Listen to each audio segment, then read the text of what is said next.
വാർത്തകളിലേക്ക്. കയ്യേറ്റമൊഴിപ്പിക്കലിന്റെ പേരിൽ സാധാരണ കർഷകരെ ദ്രോഹിച്ചാൽ അത് അനുവദിക്കില്ലെന്ന് CPIM ഇടുക്കി ജില്ലാ സെക്രട്ടറി CV വർഗീസ്. പരുന്തുംപാറയിൽ കയ്യേറ്റ ഭൂമി സന്ദർശിച്ച ശേഷം സംസാരിക്കുകയായിരുന്നു അദ്ദേഹം. അനധികൃത കയ്യേറ്റങ്ങൾ പൂർണ്ണമായും ഒഴിപ്പിക്കണമെന്നും CV വർഗീസ് ആവശ്യപ്പെട്ടു. ഇടുക്കി പരുന്തുംപാറയിലെ സർക്കാർ ഭൂമിയിലെ കുരിശ് സ്ഥാപിച്ചതുമായി ബന്ധപ്പെട്ട വിവാദങ്ങളുടെ പശ്ചാത്തലത്തിലാണ് CPIM ഇടുക്കി ജില്ലാ സെക്രട്ടറി CV വർഗീസിന്റെ നേതൃത്വത്തിലുള്ള സംഘം സ്ഥലം സന്ദർശിച്ചത്. ചങ്ങനാശ്ശേരി തൃക്കടിത്താനം സ്വദേശി സജിത് ജോസഫിന്റെ ഉടമസ്ഥതയിലുള്ള കെട്ടിടം നിലനിൽക്കുന്ന പ്രദേശവും കുരിശ് സ്ഥാപിച്ച സ്ഥലവും നേതാക്കൾ സന്ദർശിച്ചു. പരുന്തുംപാറയിൽ സർക്കാർ ഭൂമി കയ്യേറിയ വൻകിടക്കാരെ ഒഴിപ്പിക്കണമെന്നും എന്നാൽ കയ്യേറ്റത്തിന്റെ മറവിൽ സാധാരണ കർഷകരെ ഉപദ്രവിക്കാൻ പാടില്ലെന്നും CPIM ജില്ലാ സെക്രട്ടറി CV വർഗീസ് പറഞ്ഞു. പ്രത്യേക അന്വേഷണ സംഘത്തിന്റെ കണ്ടെത്തലുകളുടെ അടിസ്ഥാനത്തിൽ ശക്തമായ നടപടികളുണ്ടാകണം.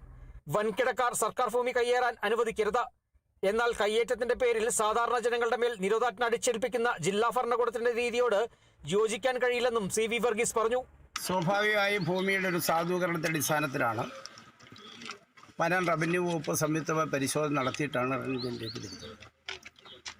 ആ ജണ്ടയ്ക്കുള്ളിൽ 1 സെന്റ് ഭൂമിയെങ്കിലും ആരെങ്കിലും അനധികൃതമായി കയ്യേറിയിട്ടുണ്ടെങ്കിൽ അത് സർക്കാർ നിഷിദ്ധമാണ്, അത് വീണ്ടെടുക്കണം.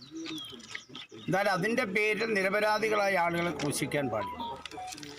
പതിറ്റാണ്ടുകളായി താമസിക്കുന്നവരും പട്ടയം കൈവശമുള്ളവരും അത്തരം ആളുകളുണ്ടെങ്കിൽ അവരുടെ നിജസ്ഥിതി പരിശോധിച്ച് നിലപാടെടുക്കാൻ പാടില്ല. ആരോപണ വിധേയരായ ഉദ്യോഗസ്ഥരെ ജില്ലാ ഭരണകൂടം സംരക്ഷിക്കുന്നത് അംഗീകരിക്കാൻ കഴിയില്ല.